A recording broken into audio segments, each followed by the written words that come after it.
Bonjour à tous et bienvenue pour ce journal des salons spécial Learning Technology 2024. Avec nous Patrice Guézou, bonjour. Bonjour. Vous êtes directeur de la stratégie compétences chez Sémaphore, un cabinet. Comment le décririez-vous aujourd'hui? 40 ans d'expérience certes, mais quels sont vos différents métiers?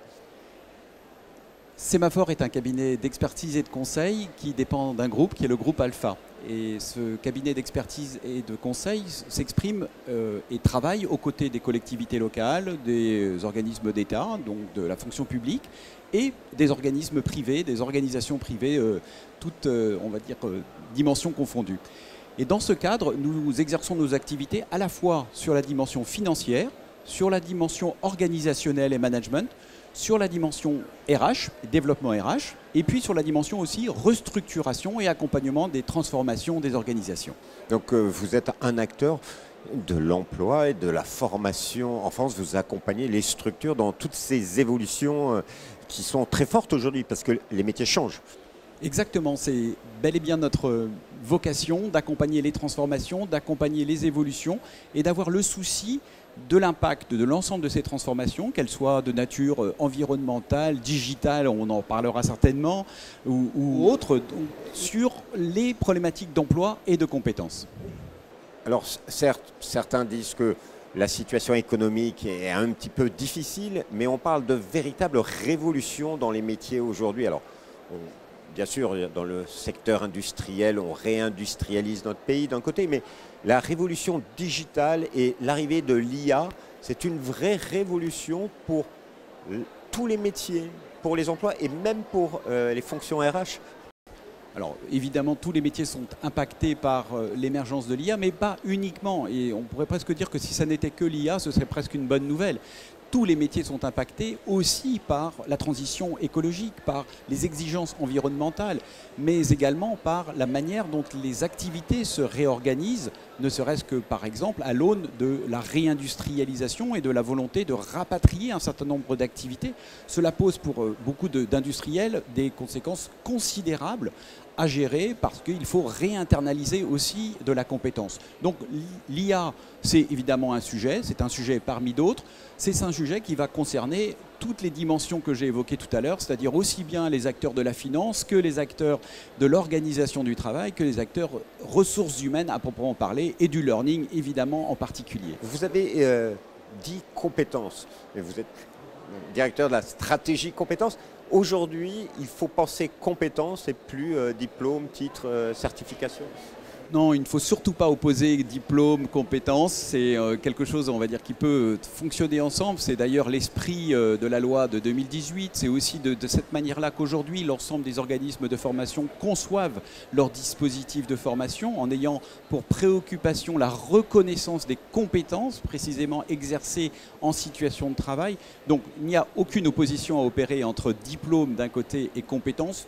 Tous les opérateurs, y compris les universités, les acteurs de l'enseignement supérieur, se sont véritablement appropriés la démarche compétences. Pour autant, il est plus facile évidemment d'en parler que de fabriquer les dispositifs, de nourrir en permanence les situations pédagogiques de l'enjeu compétences. Et c'est ça un enjeu, y compris auquel fait face le salon dans lequel nous sommes aujourd'hui. Alors, dans ce salon, il y a énormément d'innovations. Quel regard portez-vous sur ce qui est proposé? On parle beaucoup d'IA. Aujourd'hui, c'est que l'IA. On a oublié toutes les autres innovations, la réalité virtuelle, les métavers, la digitalisation. Côté formation, on n'est que dans l'IA aujourd'hui. Vous trouvez ça dommage ou... Vous savez, on a l'habitude de dire que la compétence est une combinaison de ressources. Je crois que l'IA, c'est aussi une combinaison de ressources. Et donc, il ne faut pas opposer les ressources telles que nous pouvons les voir autour, par exemple, des masques ou des dispositifs de type LMS et l'intelligence artificielle. C'est bien l'intelligence artificielle qui va nous permettre d'articuler cet ensemble.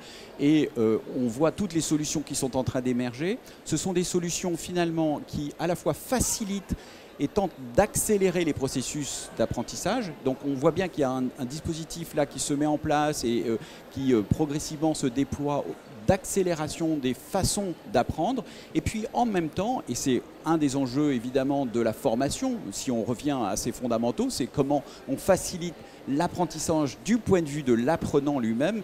Eh bien, c'est la logique de la personnalisation, c'est-à-dire comment on adresse, comme on dit aujourd'hui, à des participants, à des individus, les contenus correspondant précisément à leurs besoins. Et là aussi, l'intelligence artificielle va être un accélérateur de cette personnalisation et c'est une excellente nouvelle.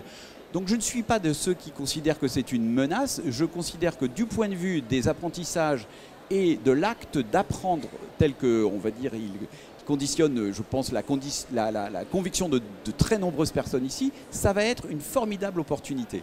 Alors, un enjeu de personnalisation de la formation, ça je l'ai entendu, c'est votre priorité, l'enjeu que vous imaginez pour cette année, 2024, on est en début d'année. Et en matière d'emploi et de métier, pour vous, qu'est-ce qu'il faut suivre cette année ? Alors, ce que l'on constate, c'est que l'ensemble des acteurs, qu'ils soient industriels, aussi et également les opérateurs de compétences qui appuient les branches professionnelles, l'ensemble des acteurs aujourd'hui sont en interrogation autour des impacts à la fois de la transition écologique et de la transition numérique, telle qu'on pourrait qualifier l'intelligence artificielle. Donc, il n'y a pas une réponse, il y a beaucoup d'invectives, on pourrait même dire qu'il y a parfois un certain nombre de rapports très alarmistes sur les problématiques d'emploi et de compétences.